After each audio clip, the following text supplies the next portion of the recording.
It is Saturday, the 11th of May, 2024. My name is Pigeon Rose, and this is my song of the day.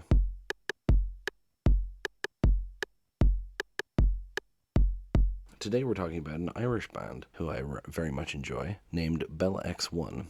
They're a Kildare band. They've been around for a while now. Originally, the members of the band were in another band called Juniper with Damien Rice. Then Damien Rice left and went on to his solo career, and the remaining members of Juniper formed Bell X1.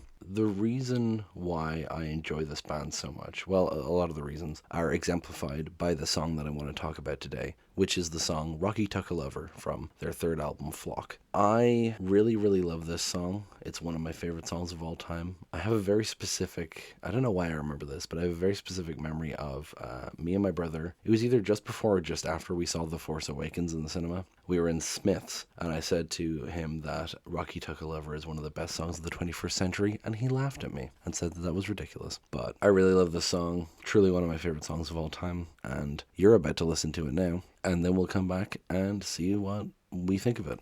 So, yeah.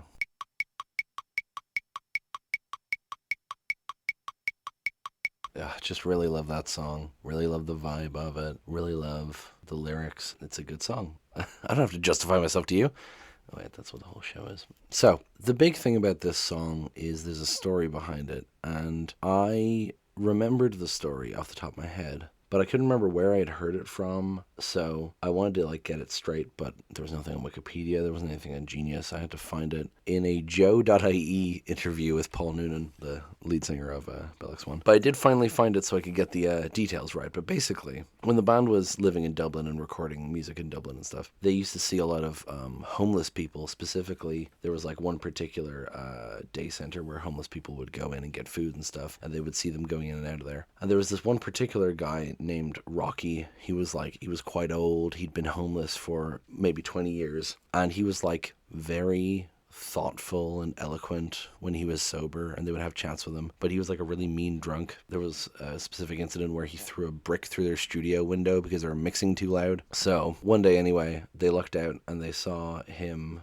one morning. He had this wooden pallet that he would bring everywhere, and that's what he would sleep on in lieu of a mattress. And they just saw him one morning sleeping on the pallet in an alleyway with a woman. And the song is sort of an imagining of what their conversation would be like. And so when you look at the lyrics now with that context, you can see the back and forth of the man who is being all poetic and philosophical, and then the cynical woman kind of throwing it back in his face. And I just love, it's really well written, not just as an imagining of these real people as characters, but also just it's very believable dialogue, not least because of the colloquialisms. This is one of the things I love about Bell X1. They're very unashamedly Irish. They have a lot of Irish phrasings in their songs. They have a song with the chorus line, "You're picking your knickers out of your arse like you're playing one-stringed harp," And this song is full of them. So we're going to go through the lyrics here. He said, "I want to shine in the eye of Orion, but I drove my soul through the black hole. She said, that's a wonderful way to wake me. But you weren't so nice last night. You're such an asshole when you're drunk." And he said, "At least I'm okay in the mornings."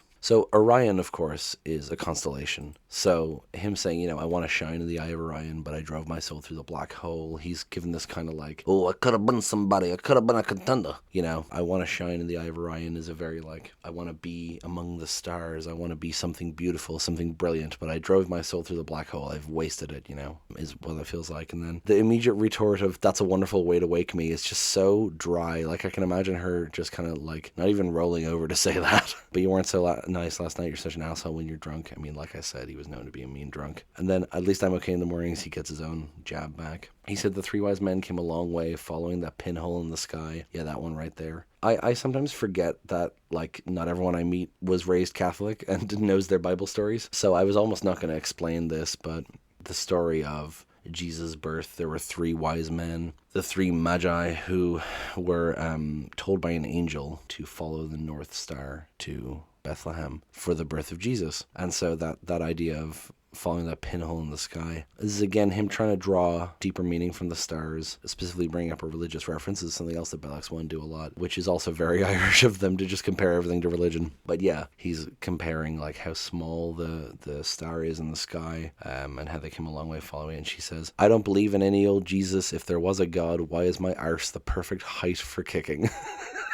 Which is just like peak Irish cynicism. There's no God because my arse is the perfect height to be kicked is a great phrasing. I mean, it doesn't necessarily, it doesn't obviously have to be literal. It's just like, if there is a God, why do I suffer is a very simpler way to phrase that. But like the example of that being, why is my arse the perfect height for kicking is a wonderful sentiment. And then it quietens down a bit and goes, and he said, I'll shine for you, I'll burn for you, I'll shine for you, that's what I'll do. It's very sweet. Him saying, like, I will be this shining star for you. Just a suddenly very romantic sentiment in the middle of this kind of comedic conversation. Then we get the second verse. He said, they're like headlights in the rearview mirror, they're closer than they seem. And from this gutter, we're still staring at the stars. This is a paraphrasing of a Oscar Wilde quote. We are all in the gutter, but some of us are looking at the stars, right? It's the idea of like optimism, right? Like, we're all in the gutter, you know, we're all suffering, we all have something bad, but some of us are looking at the stars, some of us are optimistic, some of us are trying to get out of the gutter, right? And so he's saying that here, although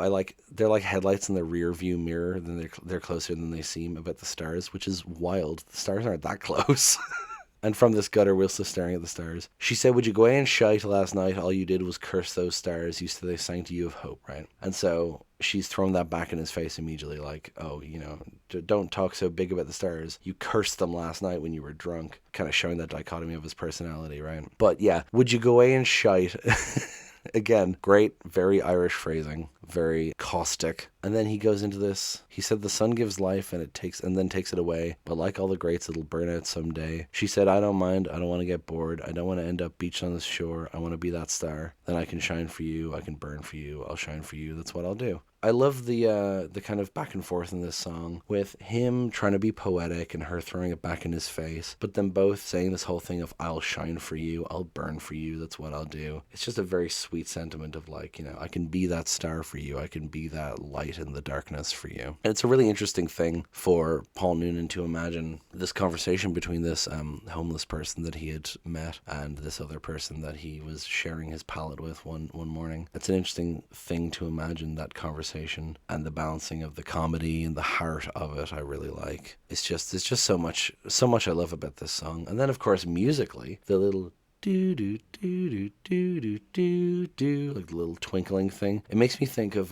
No Surprises by Radiohead, and in both cases they both make me think of a car's indicator, and that's fitting in both cases, with No Surprises being from OK Computer and the whole car crash thing. But we'll get to that when I talk about OK Computer. But with Rocky Took a Lover, I mean, they're like headlights in the rearview mirror reference, so it makes sense to me in a way. But you've also got the strings that come in and the guitars, of course. Just really love it. And then at the end, you've got the vocals doing the oh. It makes it feel kind of epic is the wrong word, but like it feels kind of big. It feels kind of spacey, which makes sense with the theme of the song. There's a music video for it. It's quite surreal. There used to be a website that was dedicated to the characters from it.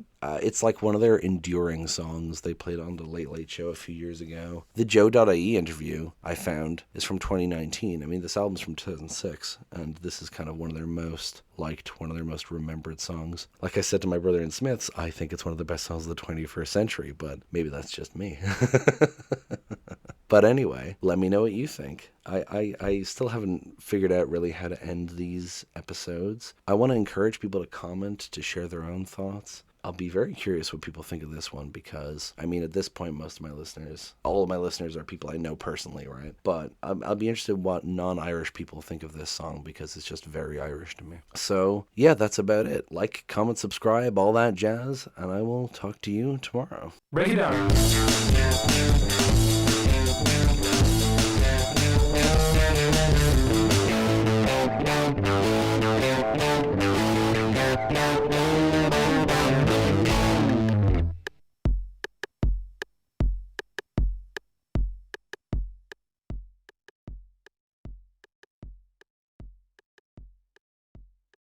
So much I love about this song. And then, of course, musically, the little do do do do do do.